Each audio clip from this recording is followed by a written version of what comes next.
Good evening, everyone. September 19th, 2023 Commission Meeting of the Douglas County Board of Commissioners will come to order. Welcome, citizens of Douglas County, and welcome you young citizens.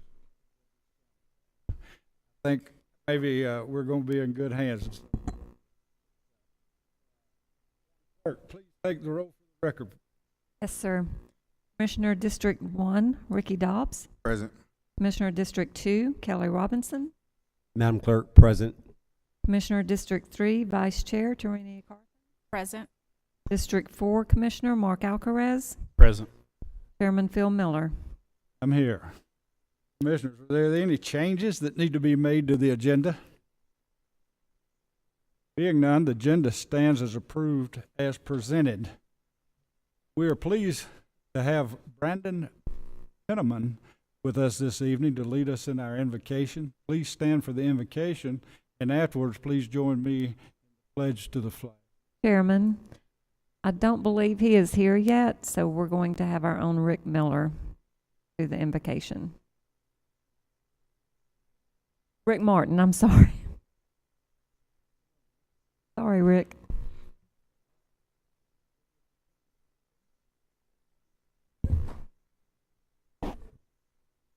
Good evening, Chairman, Vice Chair, Board of Commissioners, and staff. May we bow our heads. Our Heavenly Father, thank you, dear Lord, for a wonderful evening where we will celebrate our youth. Thank you, Lord, for the blessings of another day of life. I ask that you please look over our commissioners, our first responders, our staff. Protect all as they continue to be public servants.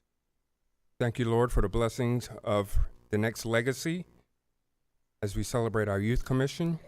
And we thank you, Lord, just for the opportunity to serve you. In Jesus' name we pray. Amen.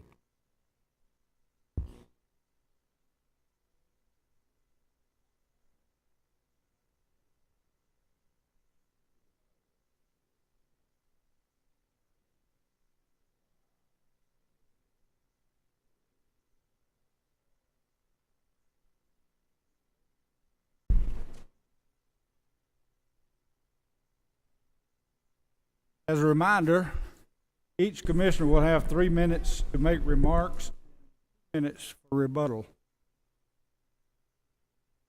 Clerk, did we have anybody sign up for public comment? We did, Chairman. Before I call them up, I will just remind you to please restate your name and address and subject matter when you reach the podium. And when you reach the podium, please adjust the mic and speak directly into it. Also, you will have 3 minutes to address the board. Once you reach your 3 minutes, I will ask you to wrap up your comments. So the first citizen who signed in is Ms. Ingrid Landis Davis.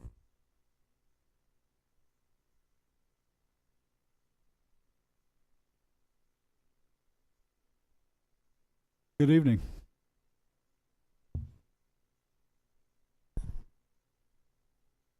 Ingrid Landis Davis, 6070 Harvest Hill.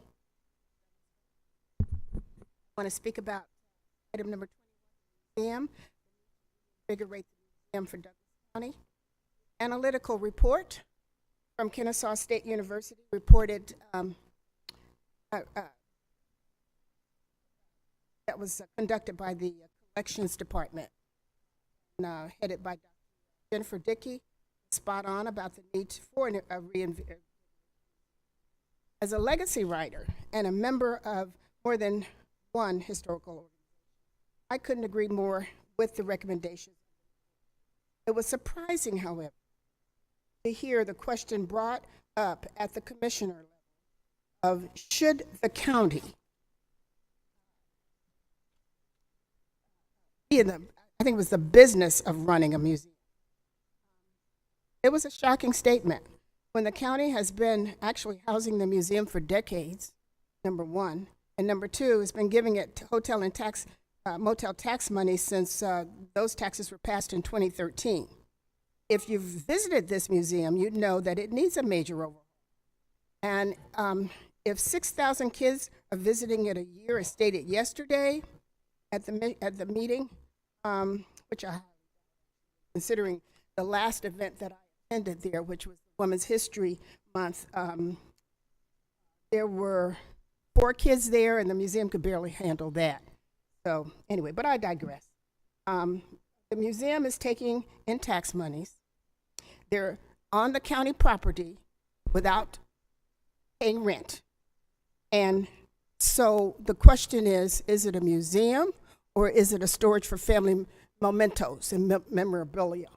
Because if it's a museum, it could be so much more. And it should be so much more. For instance, Dr. Ed Krebs just passed away, a long-term resident of Douglas County. Many of you know him. He's an internationally known historian. He's taught at many universities, including West Georgia. And he left a wonderful collection of Chinese historical literature and memorabilia and artifacts. Well, it turns out that Rice University wanted it. And Rice University has now said they have taken that collection in.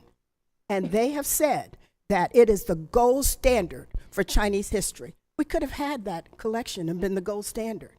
But we had no way of doing that, cataloging it. We didn't have, you have to have proper, proper credentials and setup to take in a collection of that magnitude.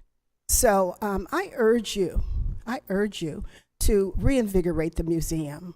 I'm not against, keeping it going, but what I really think we need to do is really reinvigorate it.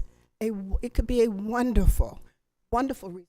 As exciting as the new Douglasville just opened up a new concert venue. So I think we should get in on fixing that place up. We really do need to. I know there are some ideas, and they're important. It's important. I'm getting ready to go on a dig to Egypt, which the 25th dynasty. I mean, history's important, people, and so I hope that you will take that in and understand that I'm not the only one in this community that believes that we should keep that museum and put it together and make it really viable for our community. And heed this report that just came out from Kennesaw State. Thank you. Anyone else? Yes, sir, Miss Gwendolyn Parker.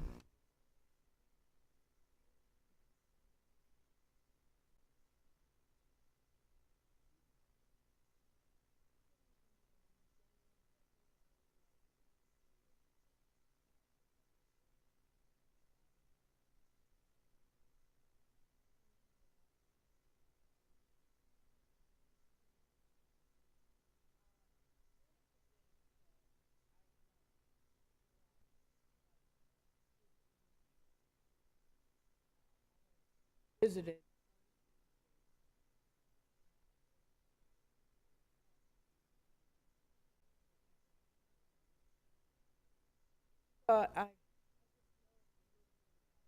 What it feels like.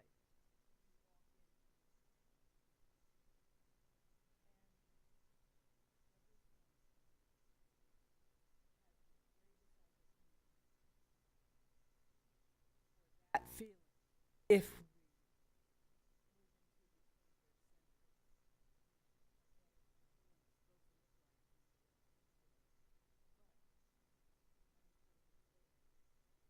in a thriving community, certain things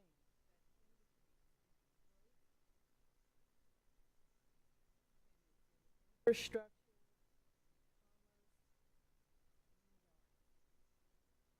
the evolution of such indicators.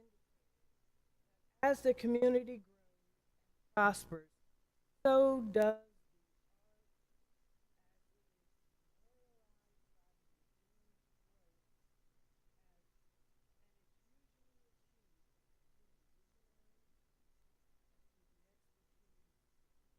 forward into.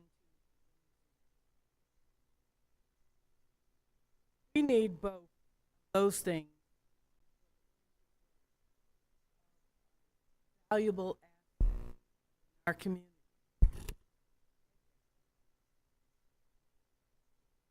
Douglas County Museum should be a destination, and with good expertise and leadership, it can be.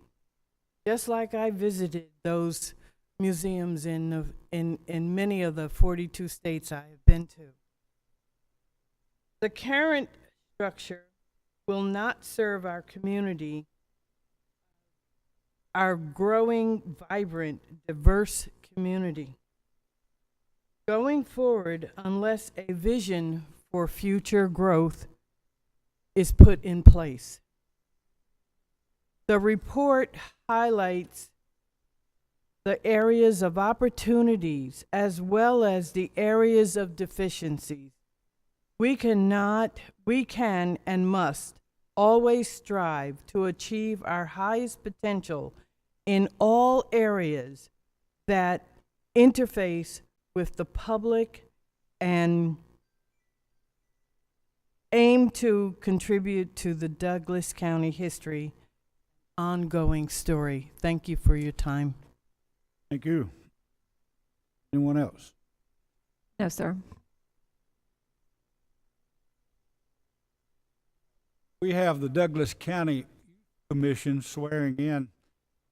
Leland Alexander will. Good evening. I'll say that one more time. Good evening, Board of Commissioners. Thank you all for allocating time in your agenda to recognize the Douglas County Youth Commission. So before I start anything, I'd say, again, thank you guys, and I want to acknowledge Superintendent Trent North, as well as any school system workers that we have here today, and parents if you have any students in the Douglas County school system as well. Thank you for being here. Can you please stand as well, actually, Mr. Trent North?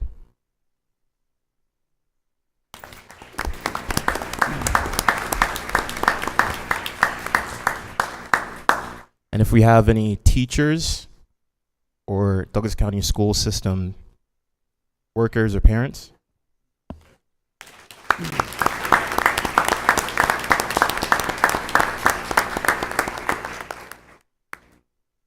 All right, thank you all for being here. So for anyone who is not already familiar with the Douglas County Youth Commission program, that is Douglas County government's an enrichment program where high school students learn about a little bit of the intricacies of government, public administration. They work with our department and the Constituent Services Department to work directly with some of our projects.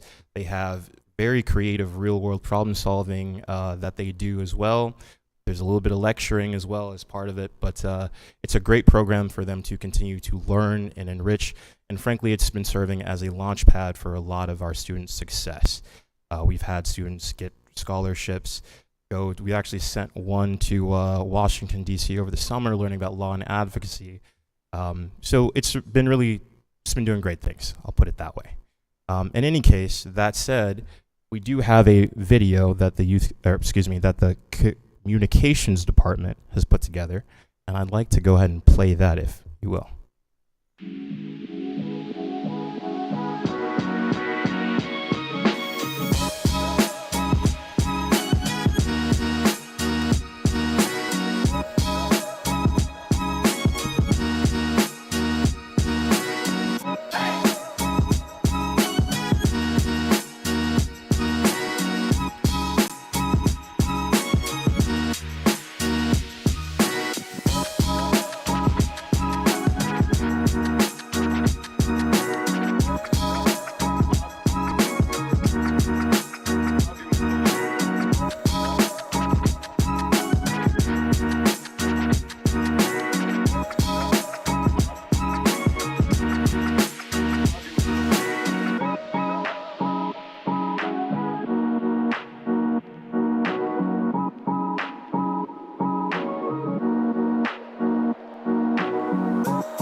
So I'd like to go ahead and introduce this year's class of youth commissioners. My name is Afia Chandade, and I am in the 11th grade at Lithia Springs High School. My name is Ethan Bailey. I'm in the 11th grade and I go to Chapel Hill High School. My name is Ayomide Balagoon. I'm in the 12th grade and I go to Lithia Springs High School. My name is Kennedy Benford. I'm in 11th grade and I go to Alexander High School. Jalen Buggs. I'm in the 10th grade and I go to Douglas County High School. My name is Kelly Faith. I'm in the 12th grade and I go to New Manchester High School. Hi, my name is Layla Cochran. I'm in 10th grade and Hello, my name is Miracle Dix. I'm in the 10th grade and I attend Douglas County High School.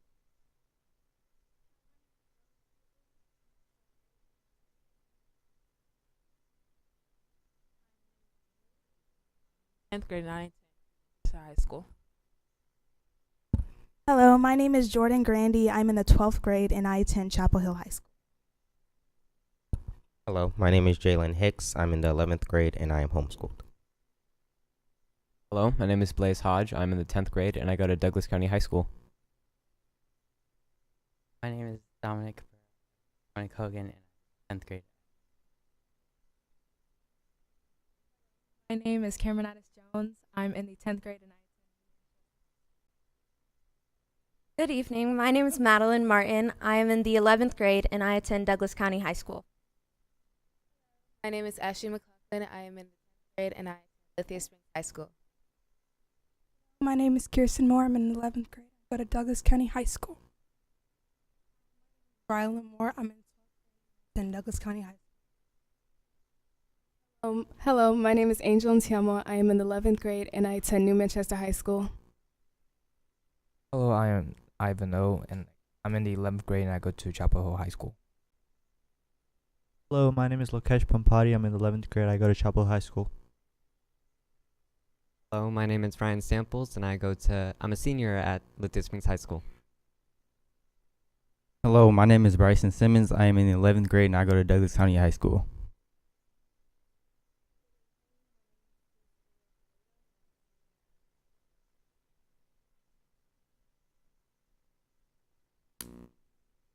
So that's our current class.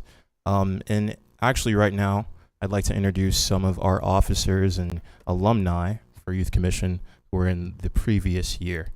First, Andres Garcia. I'm Andres Garcia, Chairman of the Douglas County Commission. And on behalf of the Youth Commission, we would like to extend our heartfelt gratitude to the Board Commissioners for your generous support of the Youth Commission program. This initiative has proven to be an formative experience for all participants. It has not only been enjoyable, but also highly educational, fostering creativity and providing each of us with the opportunity to lead in our own. Your support has been instrumental in creating a platform where youth can explore, learn, and grow, both professionally and personally.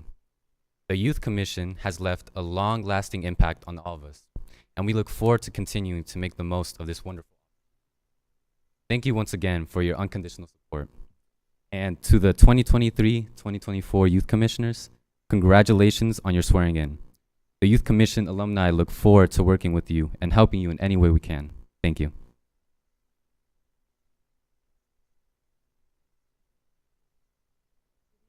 I am Khalifa Reed, a junior at New Manchester High, and I am the Vice Chairman of Douglas County Youth Commission. Youth Commission is a wonderful and life-changing experience that I think everyone should be a part of. I am glad to be able to share this with you.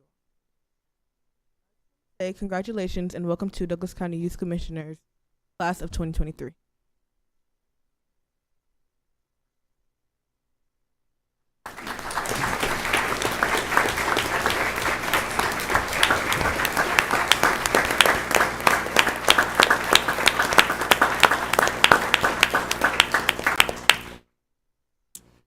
So in just a moment, we'll go ahead and do the oath and swear in these new class of youth commissioners.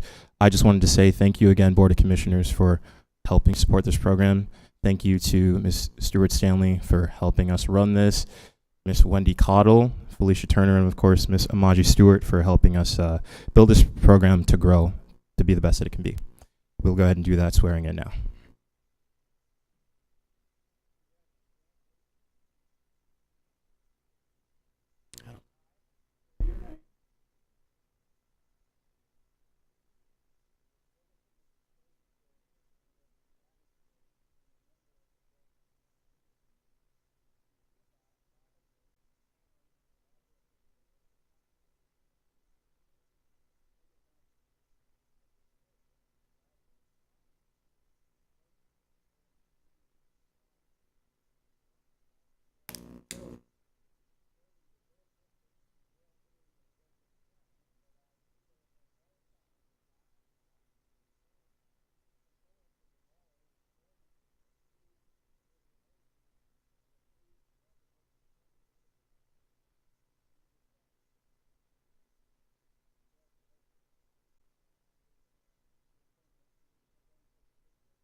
Yes, please.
Everybody's still.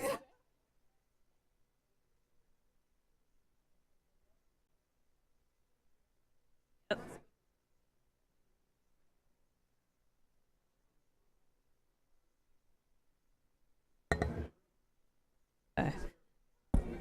Mic check 1 2. Mic check 1 2.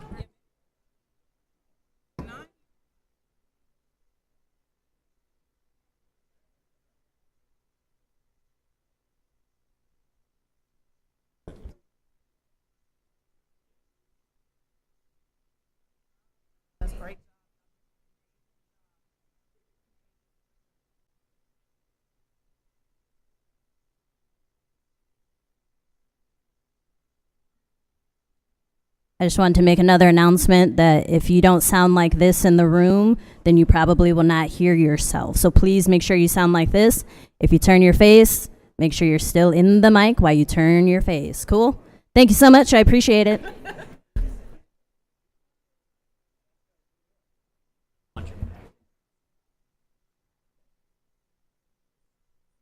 I'll do it. I'll just.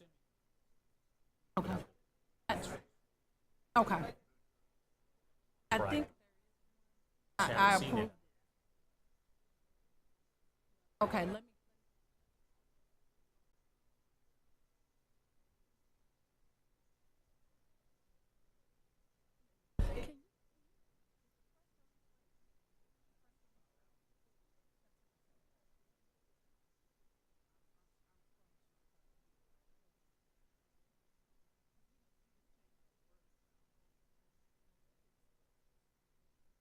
Send it.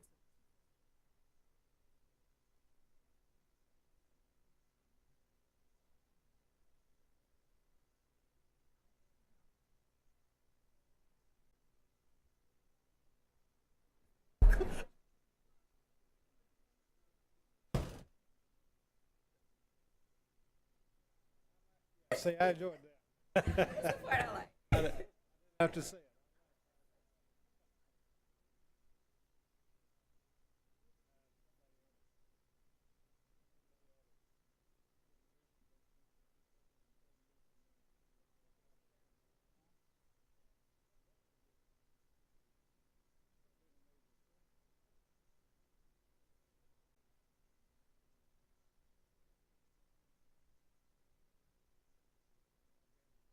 So we're giving everybody just a few moments to clear out the room so that we can continue with our BOC meeting. So if you're finished taking your pictures, please exit the room. Thank you so much for coming. We appreciate you. Okay, bye.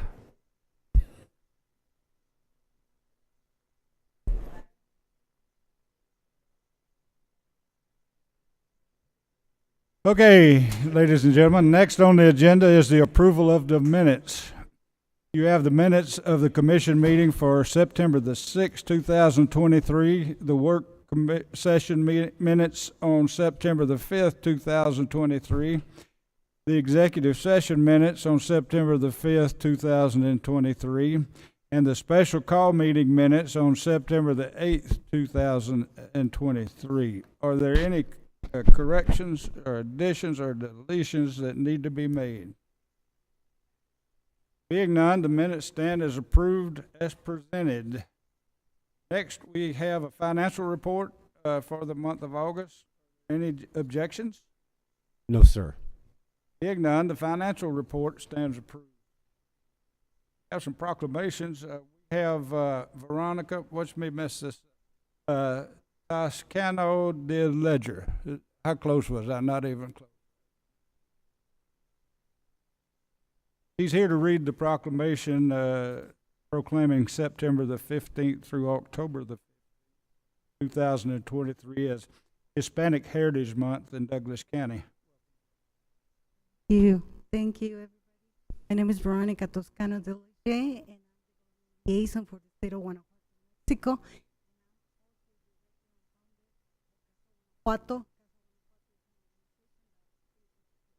Helps and promotes culture. I feel so to be here.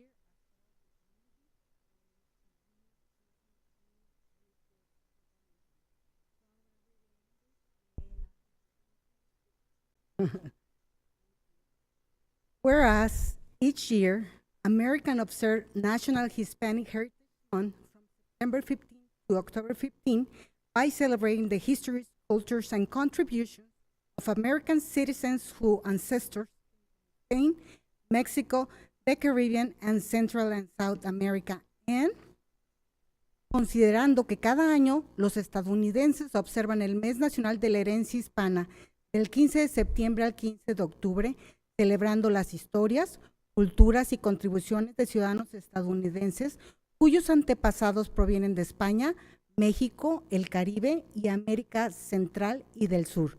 Y, whereas The observation started in 1968 as Hispanic Heritage Week under President Lyndon Johnson and was suspended by President Ronald Reagan in 1988 to cover a 30-day period, and considerando que la observación comenzó en 1968 como la Semana de la Herencia Hispana bajo el presidente Lyndon Johnson y fue ampliado por el presidente Ronald Reagan en 1988 para cubrir un periodo de 30 días. Y, whereas American Diversity, whereas the day of September 15 is significant because it is the anniversary of independence for Latin American countries, Costa Rica, El Salvador, Guatemala, Honduras, and Nicaragua. Mexico and Chile celebrate their Independence Day on September 16 and September 18, and Columbus Day or Día de la Raza, which is October 12, falls within the 30-day period. And considerando que el día 15 de septiembre es significativo porque es el aniversario de la independencia de los mexicanos como Costa Rica, El Salvador, Guatemala, Honduras y Nicaragua, México y Chile celebran sus días de independencia el 16 y 18 de septiembre y el Día de la Raza, que es el 12 de octubre, cae dentro de este periodo de 30 días. Y whereas American diversity has always been a great strength of our nation, as we celebrate Hispanic Heritage Month, we recognize and applaud the extraordinary accomplishment of Hispanic Americans, and considerando que la diversidad de Estados Unidos siempre ha sido una gran fortaleza de nuestra nación, mientras celebramos el mes de la herencia hispana, reconocemos y aplaudimos los extraordinarios logros de los hispanos. Y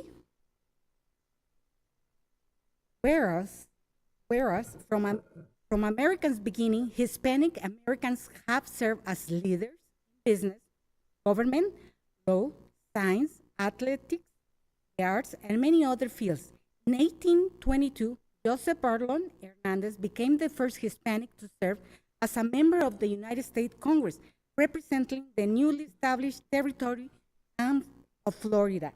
And considerando que desde el comienzo de Estados Unidos, los hispanoamericanos han servido como líderes en los negocios, gobierno, derecho, ciencia, artes y muchos otros campos, en 1822, Joseph Marion Hernández se convirtió en el primer hispano en servir como miembro del Congreso de los Estados Unidos, representando el territorio recién establecido de Florida.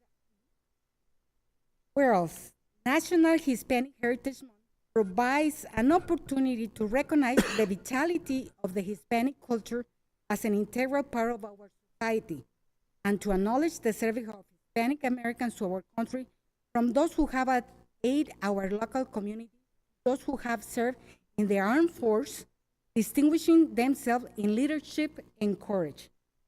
Considerando el Mes Nacional de la Herencia Hispana, brinda la oportunidad de reconocer la vitalidad de la cultura hispana como parte integral de nuestra sociedad y para reconocer el servicio de los hispanoamericanos a nuestro país, desde aquellos que han ayudado a nuestras comunidades locales y aquellos que han servido en las Fuerzas Armadas, distinguiéndose por su liderazgo y coraje. Now, therefore, the Douglas County Board of Commissioners hereby proclaims September 15, October 15, 2020 as National Hispanic Heritage Month in Douglas County, and join with all citizens in recognizing the many contributions of Hispanic Americans to the United States and to Douglas County. So proclaim this 19th day of September 2023. Chairman, Bill Miller. District 1, District 2, Kelly Robinson. District 3, Darina Curtin. And District 4, Mark Alcaraz. Ahora, por lo tanto, la Junta de Comisionados del Condado de Douglas proclama por el presente el 15 de septiembre al 15 de octubre de 2023 como Mes Nacional de la Herencia Hispana en el Condado de Douglas. Y nos unimos a todos los ciudadanos reconociendo las muchas contribuciones de los hispanoamericanos a los Estados Unidos y al Condado de Douglas. Así queda proclamado este día 19 de septiembre de 2023. Presidente Millers, Distrito 1, Rick Dobbs, Distrito 2, Kelly Robertson. Distrito 3, Tarina Cartan. Distrito 4, I want to say thank you so much. I want to recognize the Latino heritage who are here. This.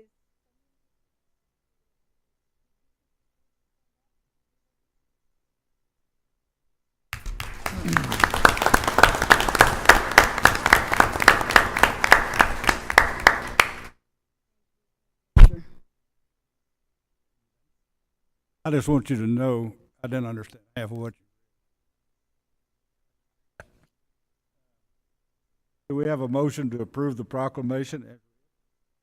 Chairman?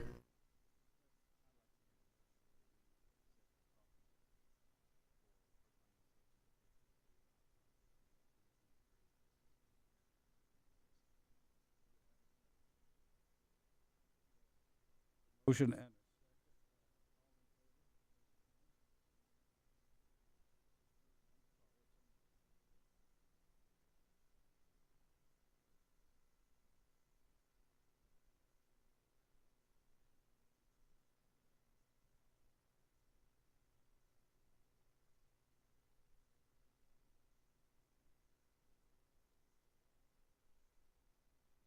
Motion carries 5-0.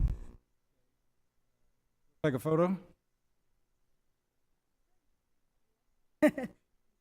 Chairman? Comment first, please. I just want to say thank you for doing it. I'm very proud of my heritage. Father served on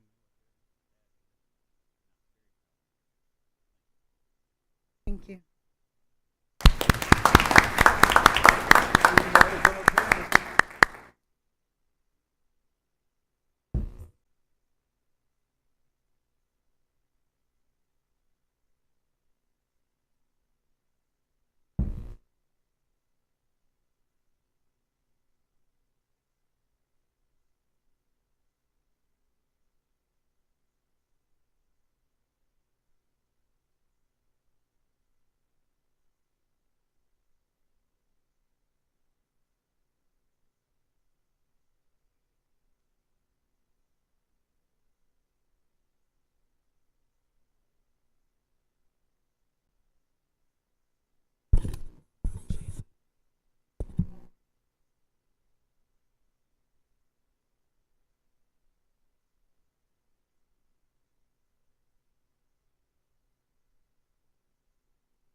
Is killing me.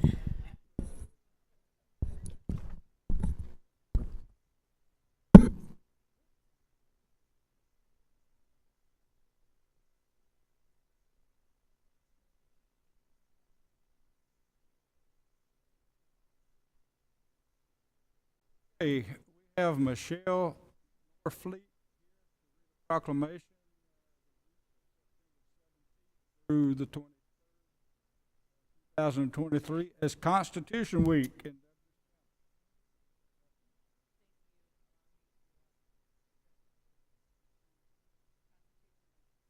Whereas September 17th, 236th drafting of the whereas the Constitution of the United States of America, the guardian of our liberties, embodies the principles of government and a republic dedicated to rule by law.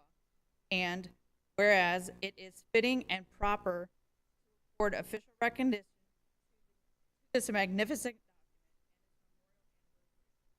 and to the patriotic celebrations which commemorate. And whereas Public Law 915 guarantees the issuing of a proclamation designating September 17th through the 23rd. Now, therefore, we, the Douglas County Board of Commissioners, hereby proclaim September 17th through the 23rd, 2023, as Douglas County, and ask our citizens to reaffirm the ideals that the framers of the Constitution had in 1787 by diligently protecting the freedoms guaranteed to us through the guardian of our liberties, remembering that lost rights may never be regained. So proclaimed the 19th.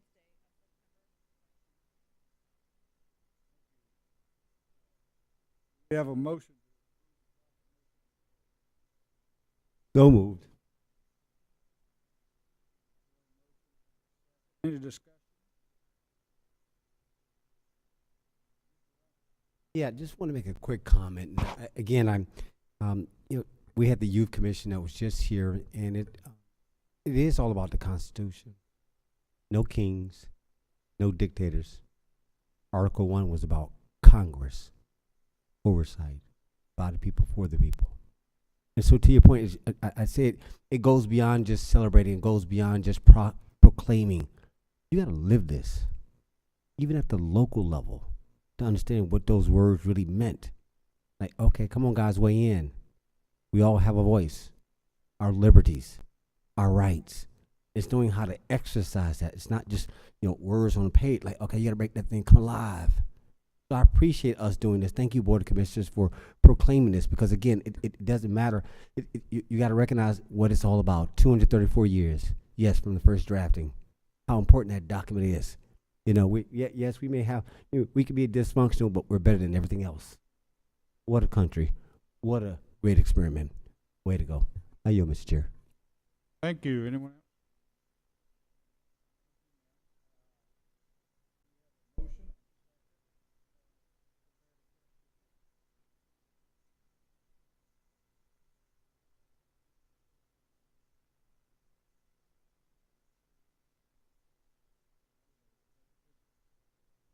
Motion carries 5-0.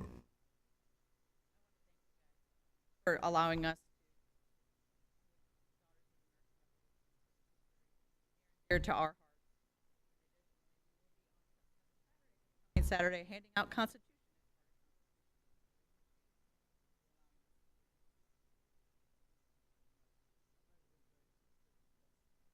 Can I get a copy?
Sorry.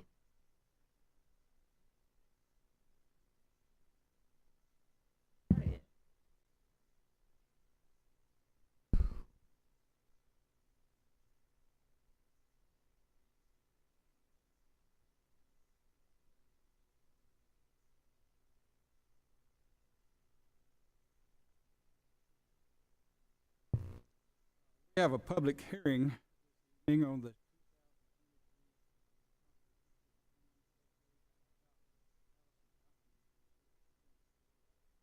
Good evening, Mr. Chairman. Thank you for the opportunity to present plan update. Completed about a year's worth of work on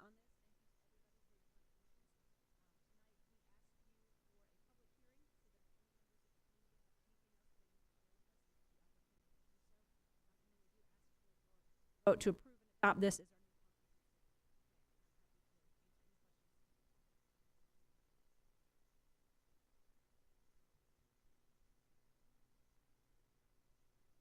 All right. We're going to open up the public hearing. Do we have anyone that would like to?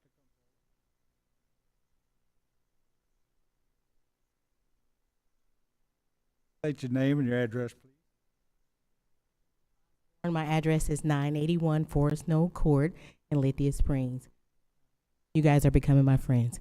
I'm so glad to come in front of you every week until we get some resolve regarding the warehouses that are being developed near the Parkside community, which is the village and the manor. We still have the same concerns that we would like to stop those warehouses being built in our area. I was here on Monday when we were discussing the new company that wanted to come in, and they said exactly what we have concerns with. The incentives for coming here is so exciting for them. They get the 10 years tax breaks while our taxes are continuing to rise. Excuse me. And then all of the concerns we have with air quality, the high traffic, the trash that's in the community, and also the fact that they're building these buildings, getting that opportunity zone money and any additional funding, and they're leaving. We have an example of Amazon building a 100 dock facility near us on Thornton Road. They are no longer in that facility. We also understand that they will get some depreciation value or any other kind of breaks they can get regarding no one being in these facilities. And then also we are seeing that most of those facilities that are near us are for lease. They're empty. They're surrounding our community. They're blocking our cell phone towers, so we have a lot of blank spots there.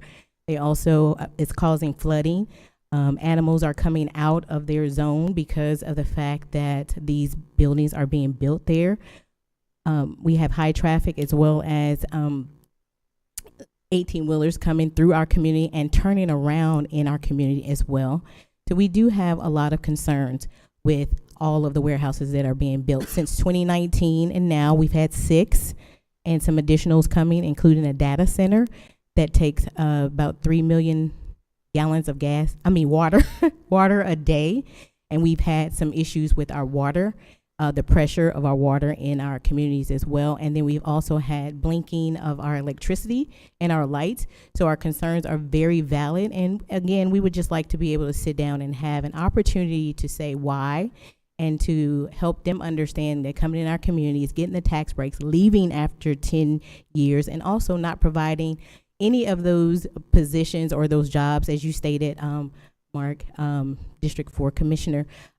Are we guaranteed that those positions that are there, are we guaranteed that our community is going to be able to get those positions when they come into our community? And then also, being in staffing for over 20 years, I do understand that most of these facilities are temporary workers. They don't care about the community around them. They don't care about the loud noises. They don't care about throwing the trash around our homes, as well as the loud, the trucks and all the gas and the trucks sitting in the middle. And then also high traffic that we can't even get to Thornton Road without 30 to 40 minutes sometimes, depending on when the warehouses are letting out. So these are still a part of our concerns, that we know that if something else was put there, we don't have restaurants in our area. We don't have anything outside of the warehousing.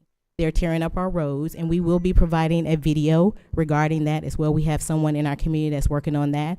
But just the animals coming out, the erosion, the flooding, the trucks with no remorse or no kind of grace for us driving. They're coming across the road. We just had an accident there last week where a truck came over and someone went off the side of the road. So we have some serious concerns. And unfortunately, we feel that the companies are coming in. You guys are getting tricked. I know it's weird to say, but because of the money that's being funded into these companies are not staying there. They're just building. So we're almost completely surrounded by warehouses, and it's just not a good thing for us. We've had an opportunity, a time where an emergency vehicle could not get to us because the truck had an accident and crossed over to one of our streets. So we have all of those concerns. They've ran over our marquee before. As I stated, it's 2 communities. There's 1 street in between, and any child that wants to come across the street to the pool or to the clubhouse, we still have those concerns. We did have signs that said no trucks in between, and those signs are gone. So we don't know if someone ran them over or took them down. But these are all of the concerns that we have with our area being zoned as an opportunity zone, and it's based off some numbers from before. I think before our homes was an average of, I don't know if it was the total of Lithia Springs, but 118, and we are currently sitting at $300,000+ for our homes. So we do have a serious concern about what's going on, and we just want to know, how can we stop some of this? We've missed a lot already, but now that it's closer to our homes and we're getting the notifications that this is happening, we do want to have an opportunity to sit down and say, can we talk about something else in that area? We don't have a fire department close to us at all, so our insurance is already high because we don't have that within that 20 to 30 mile range. We don't have any restaurants on that side of the highway, and I know some things are going to be built on the Maxim Road Benner's Memorial area, but that's way on the other side of 20, and it's nowhere near us. So if you could, in your heart, think about being surrounded by warehouses, the fumes, the safety issues. We have young drivers in our community as well, and if we have to dodge them, I don't know if they'll be alert enough to dodge what's going on. We do have runoffs.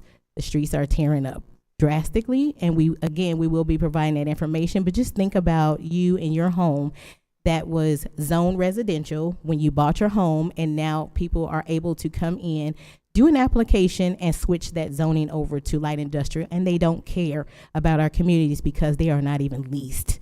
They're just building them, getting the money for them, getting the tax write-offs, getting the other write-offs, and they're not even concerned about filling them. And then when they do, the people have no respect for our community. So thank you for your time. Anyone else?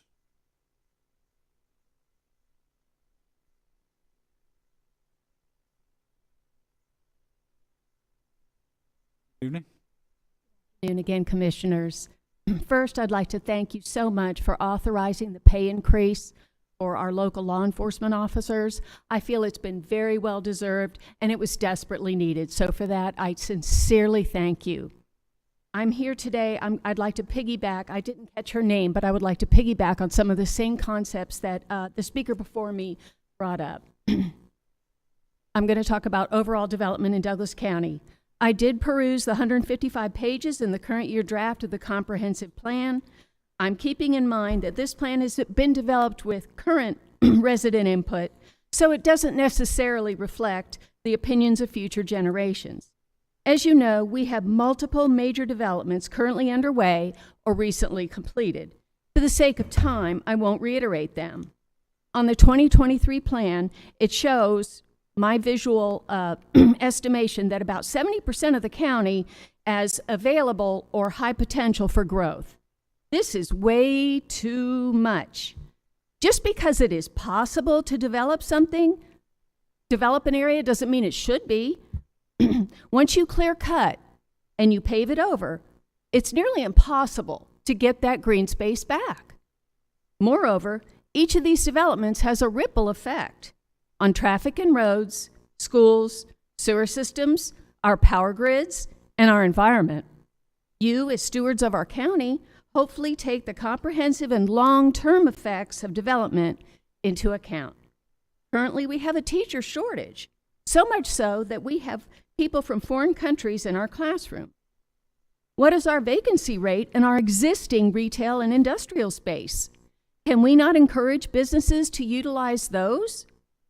The Water and Sewer Authority recently reported 2 significant system leaks or malfunctions.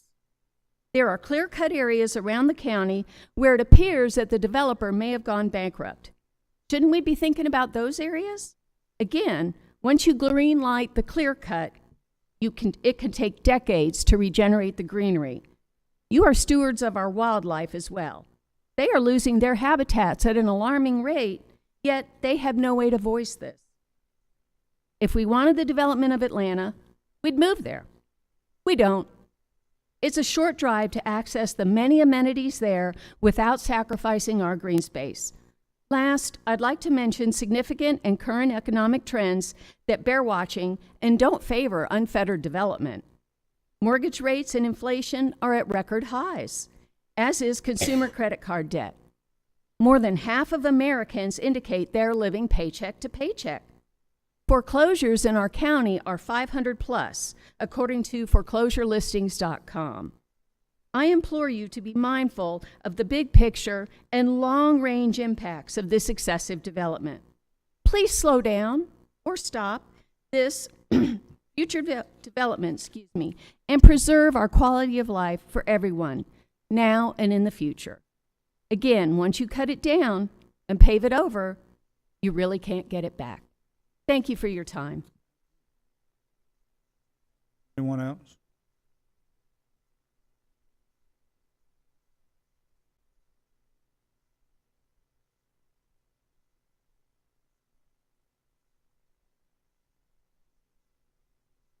Sharon Bachtel, 1 South. Before I begin, and the Planning and Zoning Department and all the others involved for their hard work on putting this report together. I would also like to thank the citizens on the Planning and Zoning Board who regularly meet, giving their time and energy to make hard decisions that affect the future. I would like to speak about transportation. Last month, the ARC made a presentation to the board. They requested more housing along the Douglas County corridor. Thank you. I don't think our infrastructure can support this. We are already sitting in traffic on the major roads, such as Highway 5 and Chapel Hill Road. It takes me longer to get out of Douglas County than to drive to Hiram. On top of that, pretty soon, the DOT will be starting work on the I-285 and I-20 interchange. If traffic backs up, travelers will be looking for alternative routes to get to Atlanta. I'm afraid Bankhead Highway will be overwhelmed with truck traffic going to the train depot. Other major roads will be crowded with people going the back ways to the airport and other Atlanta destinations. Will the county be ready when this happens? I would also like to speak about Connect Douglas. Some people think we do not need public transportation. If Democrat policies stay in effect, gas-powered cars are going away. Electric vehicles are expensive. According to this report, the median salary for Douglas County residents is $66,500. Is that enough? Is that enough to pay for an electric vehicle with high insurance, plus pay all their other bills?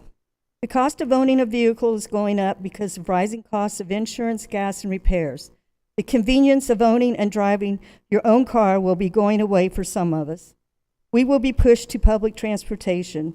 Will Douglas County be ready?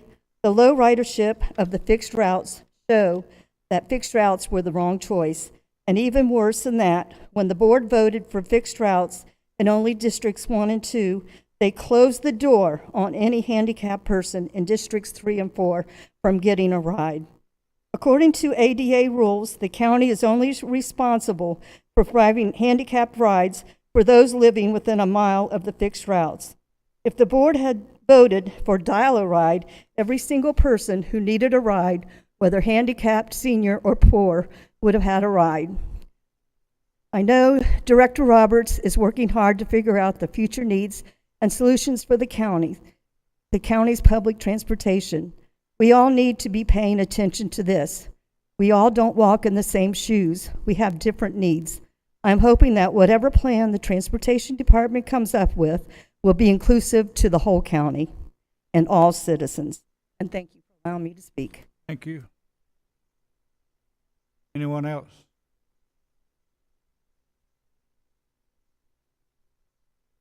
Having none, the public hearing is now closed. there any questions or comments?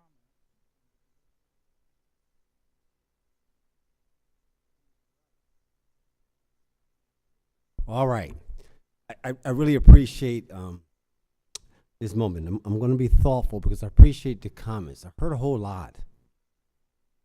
Ooh, immigration, foreigners here. Like, ouch. But I get it. Get it. Very diverse, 150 pages. And I always try to make sure that, you know, again, 1 year, 3 months, and 9 days. Pay attention. Right? Weigh in on your comprehensive planning. This thing is set. Go back to the Rita Wayne War before Tom Worthen, when it sprawled, when you first opened up Douglas County. Where were you? Oh my. Everything on Riverside, everything on Thornton Road, that dark fiber that created the atmosphere that you have today. Where were y'all? The Brook Mountains, the Mirror Lakes, none of that would have existed without that era. But it was okay. Now it's this term. Now we're saying, yes, be intentional about this. I look at my fellow commissioners, don't let them mow them down. I get it, but it's already in play in certain parts. No do-overs. To your point, it's done. That light industrial on the Thornton Road era, you got $2.5 million square feet already on the books, 8.5 coming. Duly noted. I got you. Do the best we can. But, you know, for every yes, somebody wants a no. And for every no, somebody wants a yes. But these documents are important. I'm always about, okay, you got a comprehensive plan, a comprehensive transportation plan, a comprehensive transit plan. Now, where my strategic planners are, who going to line this up? I'm always about long. Pay attention now. I get it. Where does zoning go? Where does our housing go? Oh, I get the narrative about apartments and, I'm just listening like, okay, all right, they being political. Because surely, where them youth that was just here, where they going to live? Where are they going to live? Oh, my. But if you pay attention to this document, it tells you, like, there's certain areas that are for certain spots, certain sectors. If you weigh it in like you should have versus after the fact, this is all citizens. You had a chance to shape where stuff is going to go. It's called property rights. We just talked about the Constitution. I get it. This is just a recommendation from the planning and zoning. Yes, Ms. Becker, they did a great job. Allison, rock star. This was some good work. Don't marginalize the work. They're like, gosh, y'all had a chance to weigh in now. But this is the next 20 years. Absolutely. We're living the effects of the rainwater administration. A generation. Now, we're about to set in motion the next generation. So, yes, be intentional about how y'all going to do this.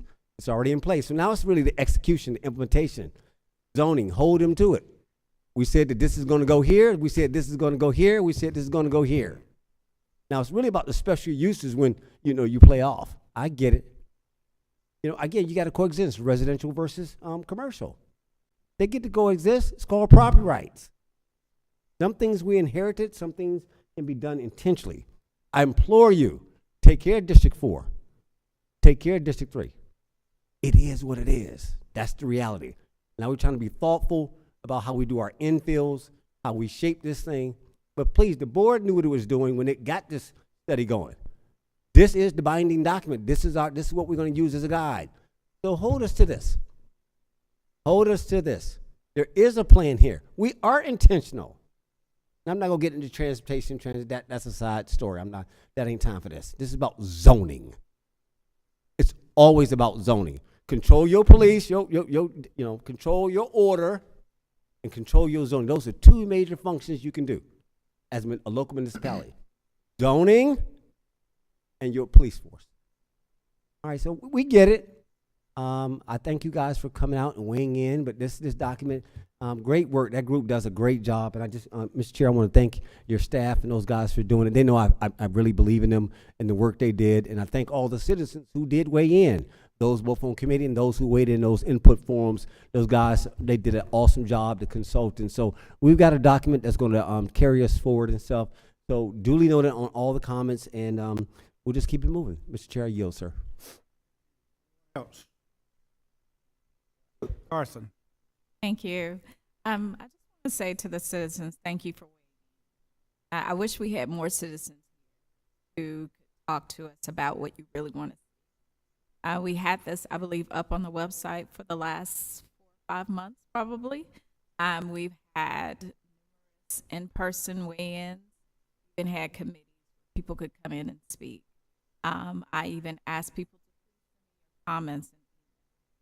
Again, like Commissioner Robinson said, this is the guiding document for at least the next 10, 15 years. We have to do these comprehensive plan updates because they help us to help shape the county, to tell those industries can and cannot. I know for me, on the Chapel Hill corridor, I have had a lot of people tell me they don't want to see Dollar Trees, to see these types of establishments. This was done before I became your commissioner, but now that I am your commissioner, this was the time to weigh in so that we wouldn't see certain types of industry on those roads, on those thoroughfares. It's so important that you engage in your community. It's so important that you engage in government. When we open up the coffers to tell people, hey, this is how we're going to spend your dollars, we need you beforehand to say how you envision this county. So I want to thank you all for coming in and weighing in. I just wish there were more people. To the young lady who spoke in regards to the industry, the light industrial and the warehouses around you, always know that if somebody is asking for a special use permit, you all need to show up and show up in force, because that is the way that you advocate for change, so that people know you can't just come in and do what you want to do when we have dedicated our lives and our hard-earned money to invest in this community. Because yes, whether your house is $100,000 or $3 million, your dollars are at work, and this is your community. Long before they got here, long after they're gone, you will probably still be here raising your family and passing on that house to the next generation and legacy.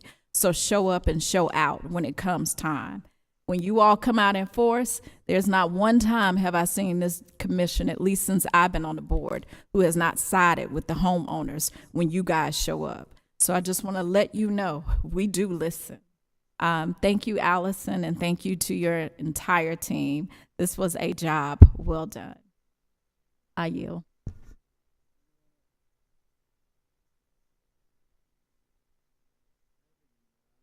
We have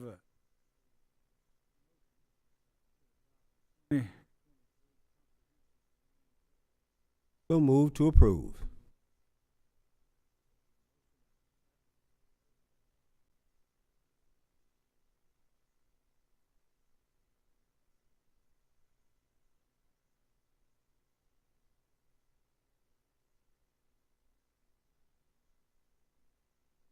Motion carries 5-0.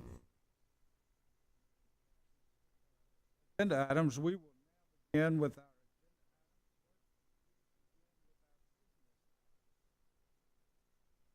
Yes, sir. We have new business this evening. Number 8 is authorization to grant an easement to 120DF LLC with respect to property at 8471 Earl D. Lee Boulevard, and authorize the chairman to sign all related documents pending final legal review.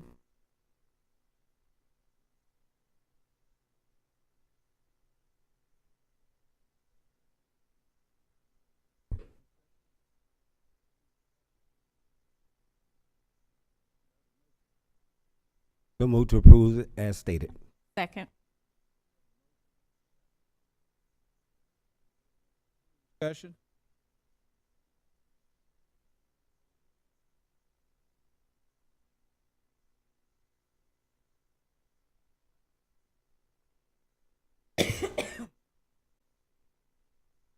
Motion carries 5-0. Sorry, I couldn't hear you. Motion carries 5-0.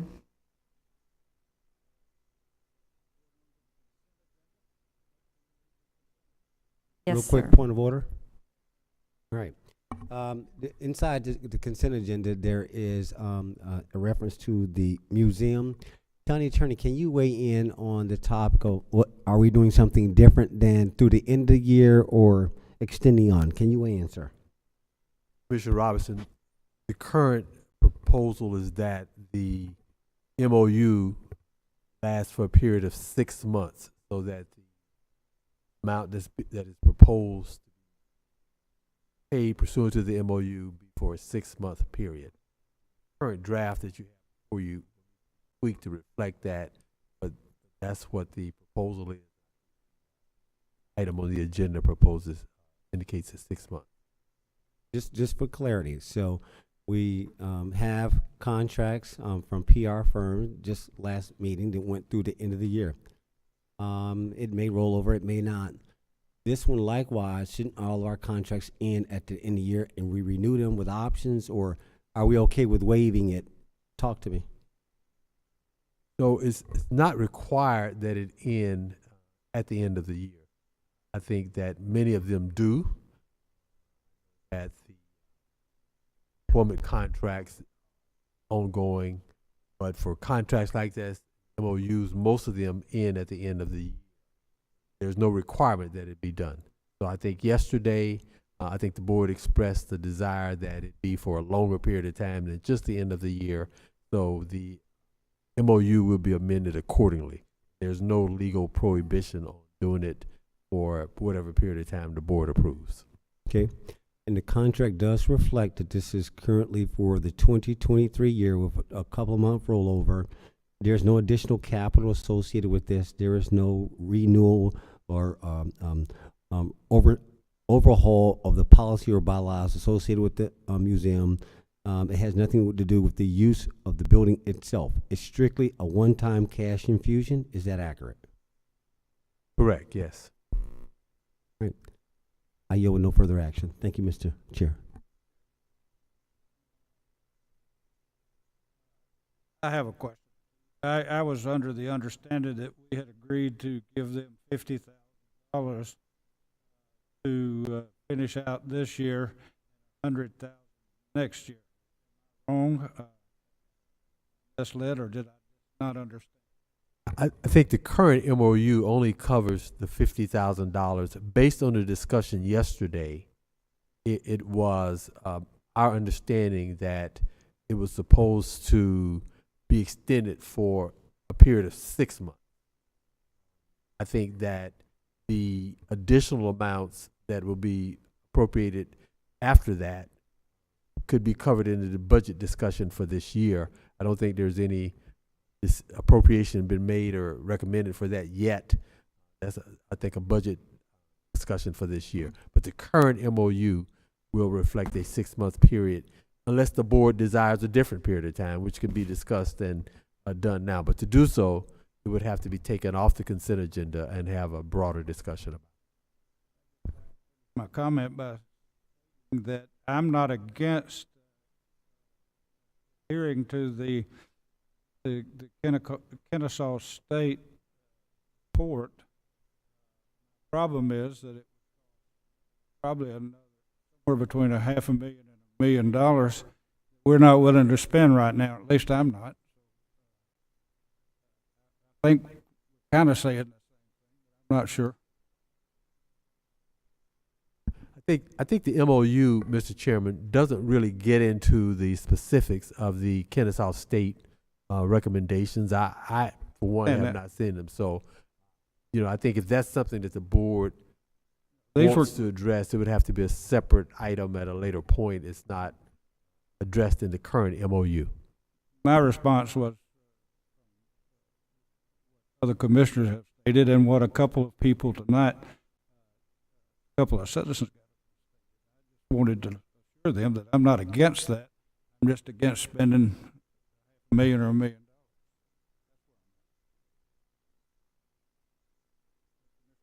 Yeah, so to that point, this is an important topic, and I don't want to lose your point. So I'd like to make a recommendation, a move that we take the museum out of a consent agenda. We deal with it individually so that all of our comments can be properly addressed. I think that would be important, because right now we're just talking, but we're about to roll into consent agenda. So we can't make any motions. We can't do anything against that according to parliamentary rules. So I so move that we take it out and we vote on that individually. Motion to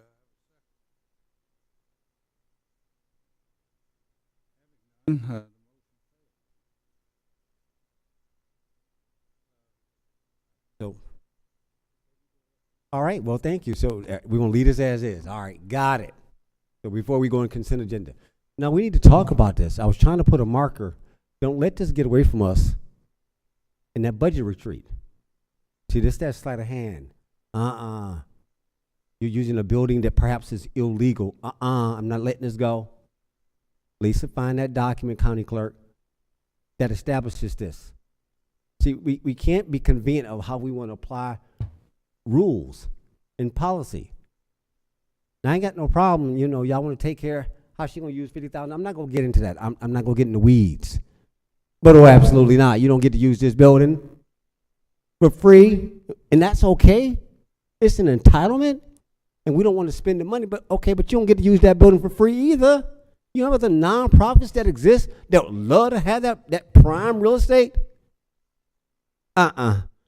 So, duly noted. I'm sure it's going to come up during the budget retreat, but I want to mark it. No, y'all gonna do the 50. All right, I'm gonna keep it moving. To your point, if you're gonna do the 100, but now you got to talk about that. It's gonna be conditional. I'm gonna give you $100,000 for what? When you gonna start paying me some rent for that building? when you gonna come correct? A whole county building is given to somebody, and we can't even find what was the arrangement for it. We over here digging around. Anybody good at open record? We need your help. All right, I'm gonna let this go. Thank you guys for get it. We're gonna leave it as is right now. Move on through this consent. Thank you, Mr. Chair. I'm not ready to let it go. That building, 1998, it was going to be torn down.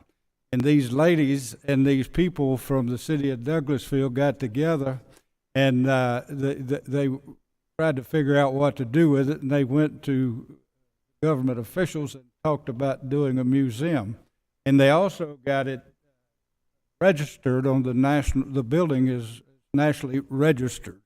And those people that are doing that, we're letting them rent this for free. Those people have for the last 25 years volunteered their time and their services, and she's got 4 part-time employees that come in that help her because they need at least 2 people, they figure, to protect the items that are but they pay them $10 an hour. So it's not like we're breaking the bank by what we're doing, considering if we do what Kennesaw State says we're going to do, we're going to more than break the bank in comparison to what we're asking for now as to what it would cost when we brought it up to Kennesaw State standards. And I'm not against that. I'm just against spending the money. No, I appreciate I really appreciate his strength and his convictions. Right, again, that you got different generations here that's trying to hold on to something that's like, okay, come on now, it ain't about the money. Right. Our pictures that's our culture. I have every picture, every report card. My whole life was chronicled by my mother. Everything, every baby picture, I've chronicled all the way up. I've been chronicled, so I get the importance of that. I understand that is our culture. Nobody's talking about canceling the culture. Let me get at y'all souls. That ain't what this is about. But it needs to be more reflective. That's really what this is talking about. Like, okay, you're still not answering the question. We want a better product. I don't have to maintain like, okay, it's about investment. We'll come up with something that's better than, it's like, no. It's like it can't hear. And again, show us the document. No folklore. See, this is what happens. Them invisible rules, that folklore that says, well, this is what happened. Show me the document. Show me the night, Lisa. Now you got a marker. Look, I got it. Thank you, Mr. Chair. 1998. We'll go back that far. Show us the document. Show us what Kim Bernard did. How did y'all tie this building up? Don't tell us a story. Show us the binding document so we can figure out where to go with this. But again, what we do as an investment, that's fine. But we're going to talk about this at our retreat. But no, I'm fine right now, Mr. Chair. Well, we got on the agenda. The board doesn't want to take this current matter, so I yield. Call it consent. Thank you, sir.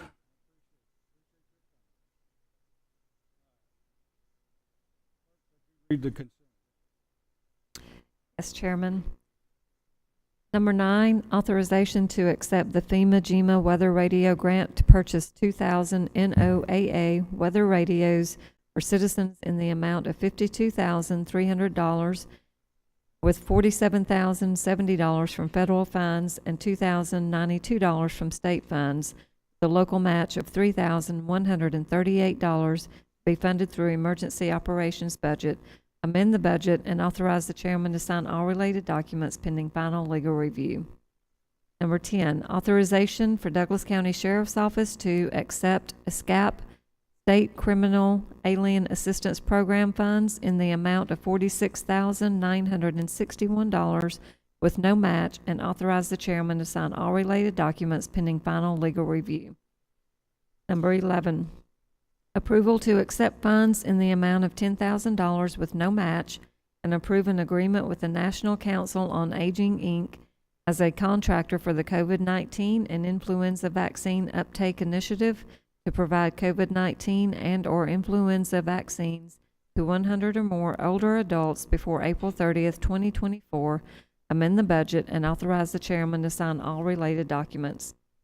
Number 12, authorization to accept grant EMW-22-FG-08070, fiscal year 22 assistance to firefighters grant, AFG, in the amount of $180,000 with a cash match of $16,363.64 to be funded through the fire department's general fund to support turnout gear for 45 firefighters, amend the budget, and authorize the chairman to sign all related documents pending final legal review.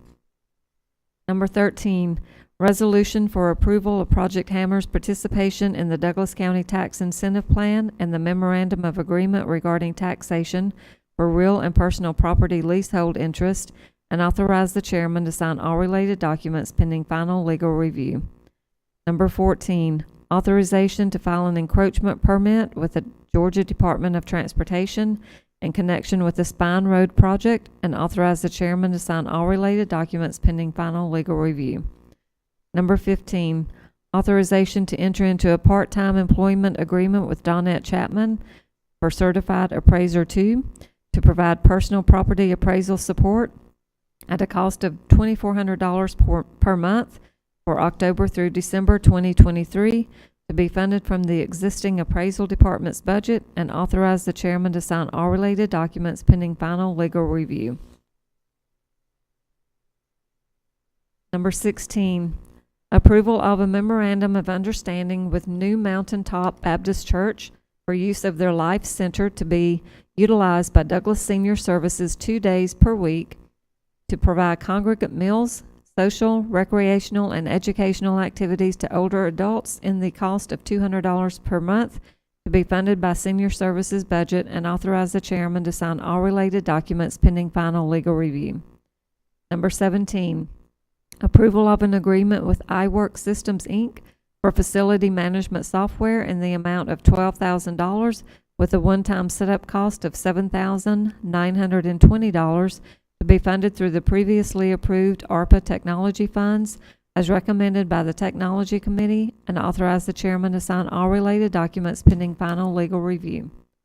Number 18, approval of a contract with ADT Security for alarm equipment and services for the Lithia Springs Senior Center in the monthly amount of $79 and a one-time setup cost of $4,949.72 to be funded through the previously approved ARPA technology funds as recommended by the Technology Committee, and authorize the chairman to sign all related documents pending final legal review. Number 19, authorization for the chairman to execute an employment agreement with Sarah Steele as Assistant Juvenile Public Defender to fill a vacant position with no impact to the budget, and authorize the chairman to sign all related documents pending final legal review. Number 20, authorization for Douglas County Sheriff's Office to renew the inmate housing agreement with the City of Douglasville Police Department, and authorize the chairman to sign all related documents pending final legal review. Number 21, authorization to enter into an MOU with the Douglas County Museum for community services in the amount of $50,000 for a period of 6 months in connection with the previously approved Douglas Forward Reinvestment Plan Phase 1, and authorize the chairman to sign all related documents pending final legal review. Number 22, authorization of employment contract addendum in connection with the previously approved Douglas Forward Reinvestment Plan Phase 1 pending final legal review.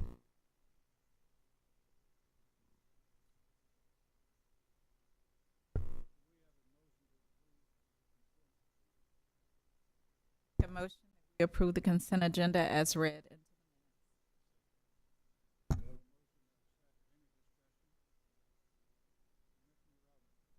Where's Pumphrey out there? He didn't come. All right, well, let me go ahead and address this. This is about Project Hammer and economic development. It's chair of transportation, finance, and economic development. I think it's important to address this. There has to be a balancing act in society. Yes, you can't be all residential. You do need economic development. So just by way of data, we have roughly about 7,000 businesses in Douglas County, 5,000 in the unincorporated, and roughly, it's all roughly, in the cities, primarily the city of Douglasville. There's only 15 companies that have qualified to be on our tax incentive roll. So I want to put things in context when I hear emotionalism. I get if you're not for economic development, but let's make sure we're like, okay, so 15 out of 7,000 companies, right? That's called the law of small numbers. It's a fallacy, right? So I appreciate good debates and stuff, but I'm a statistician. It's like, okay, but, right, does it really impact, does it draw? There's only two reasons people come out about anything. Not in my backyard, or if I'm ideologically opposed. 90% of what we do rolls, as is, yes, yes, yes, yes, yes. But every now and then we gotta earn our right to sit up here. We gotta take positions that for every yes, somebody wants a no, and for every no, it's yes. And everybody's different on how they're gonna weigh in. But I want to acknowledge that. I think that you guys, since this is already in consent, I'm going to leave it alone. But I appreciate the work that Chris Pumphrey is doing in economic development to try to be balanced, stay within the pillars and the sectors that we set forth that were important, that was adopted by the Board of Commissioners. So again, it's about consistency and knowing the history of everything and how it all fits together. So I yield. Just want to make that for the record. I yield. Motion.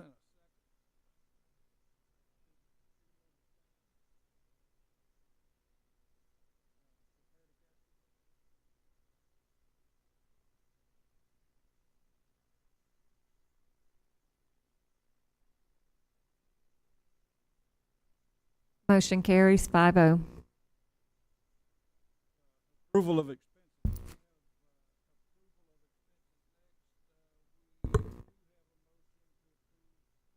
Do we have a motion? So moved to approve. Second.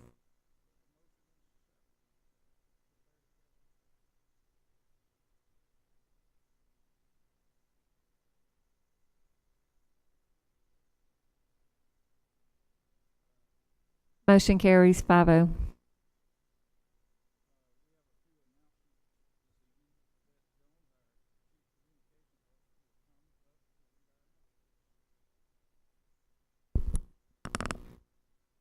Good evening, Mr. Chairman, Madam Vice Chair, and Board of Commissioners. It is my pleasure to stand before you with a few announcements this evening. Vice Chair and District 3 Commissioner Terenia Carthen will be hosting an event to launch Breast Cancer Awareness Month. This event not only aims to raise awareness, but also offers an opportunity for us to honor and remember those who have been affected by breast cancer. Please mark your calendars and make a note to join Vice Chair Carthen on Monday, October 2nd at 8:30 a.m. on the courthouse steps. In addition to the kickoff itself, we would like to offer an opportunity for you to memorialize loved ones who have fought or are fighting breast cancer. If you would like to have their names included in a special tribute during the event, please submit their names no later than September 22nd to Tabria Cobb at douglascountyga.gov. Please see the Breast Cancer Awareness Month kickoff flyer and save the date for details on the upcoming mobile mammography screenings. Keep Douglas County Beautiful presents Adopt a Spot. You can adopt any eligible spot in Douglas County and to assist with efforts to beautify, reduce waste, and prevent litter.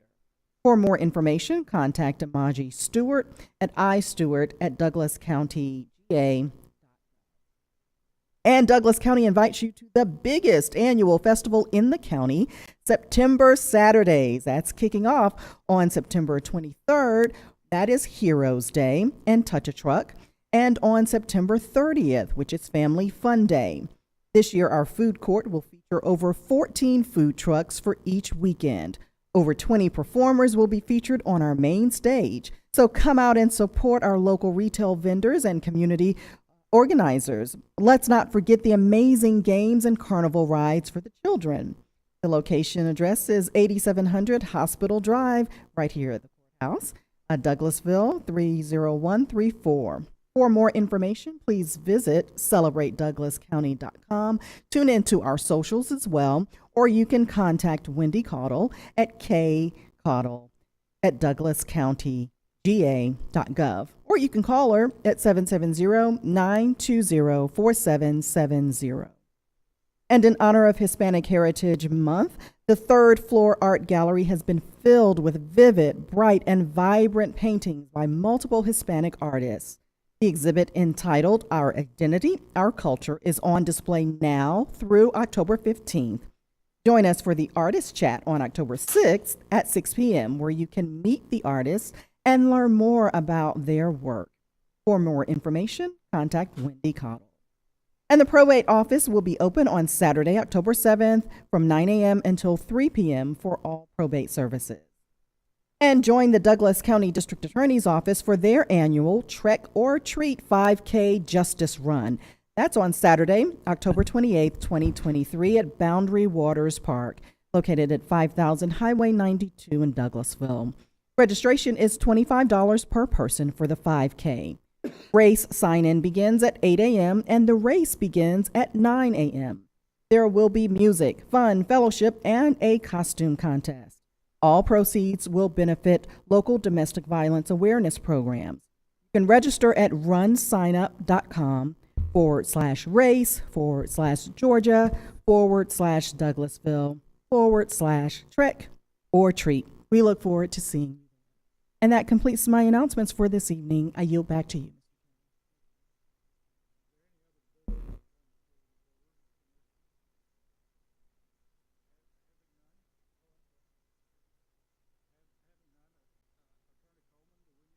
Executive session.